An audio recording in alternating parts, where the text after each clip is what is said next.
जय हिंद मेरे भाई। हम बात करने वाले हैं आज नौवां अनुसूची भूमि सुधार के बारे में, अर्थात जमींदारी व्यवस्था के बारे में। दोस्त, हमारा भारतीय संविधान जब 1950 से बन के तैयार होता है, पूरी तौर तरीका से लागू भी हो जाता है। देश को आज़ाद होने के बाद सबसे पहला संविधान संशोधन किया जाता है, पहला संविधान संशोधन 1951 में, जो किया है भूमि से रिलेटेड है, जमींदारी व्यवस्था से रिलेटेड है। उसमें भूमि मतलब कि भूमि सुधार अर्थात लैंड रिफॉर्म किया जाता है। जमींदारी व्यवस्था को ख़त्म की जाती है। जमींदारी व्यवस्था कहे मतलब कि जब हमारा अंग्रेजों काल में, जब हमारा भारत देश अंग्रेजों के गुलाम में था, ब्रिटिश के अधीन में था, तो उस समय किसानों से टैक्स वसूलने के लिए, किसानों के पास जमीन नहीं थी, लेकिन खेती किसानों के माध्यम से की जाती थी। खेती करने के लिए किसानों के पास जमीन तो थी, लेकिन वह जमीन नाम मात्र का था। जमीन का मेन मालिक जमींदार होता था कागज में, लेकिन ग्राउंड में उसका मालिक कौन होता था? तो किसान। और किसानों से पैसा वसूल करके जमींदार ब्रिटिश को टैक्स के माध्यम से पैसा देते थे। और जब किसान टैक्स नहीं दे पाता था तो उसे बंधुआ मजदूर के रूप में रखा जाता था किसानों को, जमींदारों के घर में। जमींदार के पास कितनों किलोमीटर दूर तक जमीनें होती थी, कुछ जमींदारों के पास। और वही जमींदार किसानों से टैक्स वसूल करके देते थे किसको? तो ब्रिटिश को, अंग्रेजों को। और अंग्रेज पैसा यहाँ से लेकर के अपना देश चले जाते थे। वहाँ पे विकास की काम का जो होता था वहाँ पे लोग को दिखता था।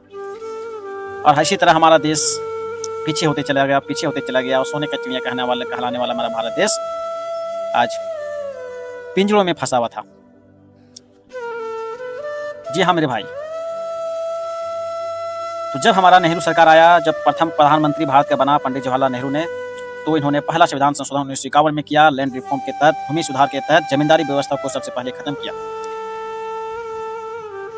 इससे सरकार को भी फायदा हुआ और हमारे भारत देश में रहने वाले तमाम सभी किसानों को भी फायदा हुआ।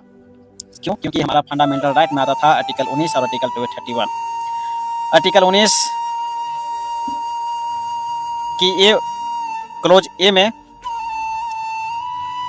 हमारा संपत्ति का अधिकार भी इंक्लूड था, क्योंकि इसे भी हटा करके यहाँ से भी इसको भी हटाया गया। और जो आर्टिकल 31 में जो संपत्ति का अधिकार था उसको भी वहां से हटाया गया। और जो हमारा फंडामेंटल राइट में जो भी चीजें आती हैं वो हमारा अपना मेरा अधिकार है, ये हमारा सरकार भी नहीं छीन सकती, क्योंकि ये हमारा फंडामेंटल राइट है। और इसी में हमारा प्रॉपर्टी का अधिकार भी था, इसमें संपत्ति का अधिकार आर्टिकल 19 और 31 में। तो सरकार को जमीन लेने में भी दिक्कत हो रही थी, रेलवे बनाने के लिए, ट्रैकें बनाने के लिए, हाईवे रोड बनाने के लिए, यहाँ तक कि एयरपोर्ट बनाने के लिए, अन्य चीज़ों फैक्ट्रियों को लगाने के लिए अपनी आय को बढ़ाने का स्रोत नहीं मिल पा रहा था। सरकार जमीन नहीं ले पा रही थी जमींदार से, क्योंकि जमींदार जो जमीन के मालिक थे वो कोर्ट चले जाते थे। और कोर्ट भी उसी के पक्ष में फैसला देता था, क्योंकि कोर्ट भी फंडामेंटल राइट में इंक्लूड नहीं हो सकता है। वह कोर्ट जो होता है वह संविधान के हिसाब से चलता है। और कहीं न कहीं आगे ये चीज़ पता चला, ये चीज़ अनुभव हुआ कि जो राइट टू प्रॉपर्टी है वह हमारा कहीं न कहीं संविधान के बेसिक स्ट्रक्चर का कहीं न कहीं उल्लंघन कर रहा है। तो इसे हटा दिया गया मेरे भाई। जब इसे यहाँ से हटाया जाता है तो किसानों के पास जमीन भी आ जाती है। और यहाँ पे भूमि सुधार के तहत, लैंड रिफॉर्म के तहत किसानों को जमीन दी जाती है खेती के लिए। जो जमीन जमींदार के पास हट्ठे-कट्ठे में जमीन, पूरा किलोमीटर में जमीन थे। अर्थात कहने का मतलब ये हुआ कि जो जमींदारी व्यवस्था खत्म होता है तो इसके बाद जो भी जमीन के मालिक होगा उसके पास मान लीजिए 30 एकड़ से ज़्यादा जमीन नहीं हो सकता है। उससे कहीं ज़्यादा जमीन है तो सरकार अपने अधीन में जमीन ले लेगी, और जिस किसान के पास जमीन नहीं है उस जमीन को किसानों के साथ शेयर कर लेगा, अर्थात किसानों को बांट दिया जाएगा और उसका मालिक किसान होंगे।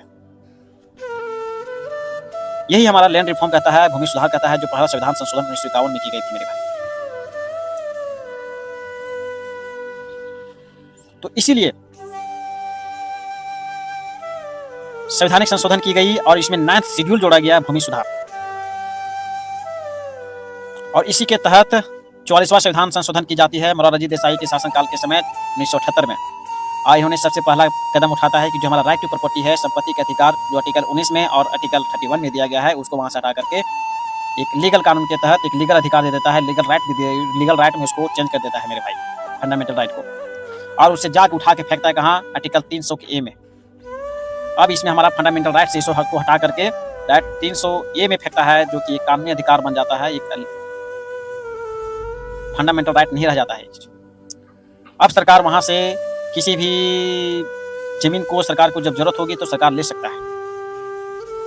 रेलवे ट्रैक बनाने के लिए, हाईवे रोड बनाने के लिए, एयरपोर्ट बनाने के लिए, यहाँ पे कुछ कल कारखाने लगाने के लिए जमीन ले सकता है।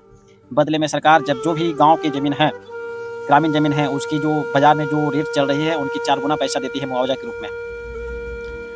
और जो शहरी जमीन है, वो जो शहरी जमीन है, और जो शहरी जमीन में जमीन का जो बाजारी रेट चल रहा है, वहाँ पे जो रेट चल रहे हैं उसका 2 गुना मुआवजा देती है शहरी जमीन को लेने के लिए सरकार ने। अब यही कहता है हमारा भूमि सुधार, जो कि 9th शेड्यूल में आता है, और 1951 में जो पहला संविधान संशोधन किया गया था, इसी के तहत जमींदारी व्यवस्था को खत्म कर दिया गया था मेरे भाई।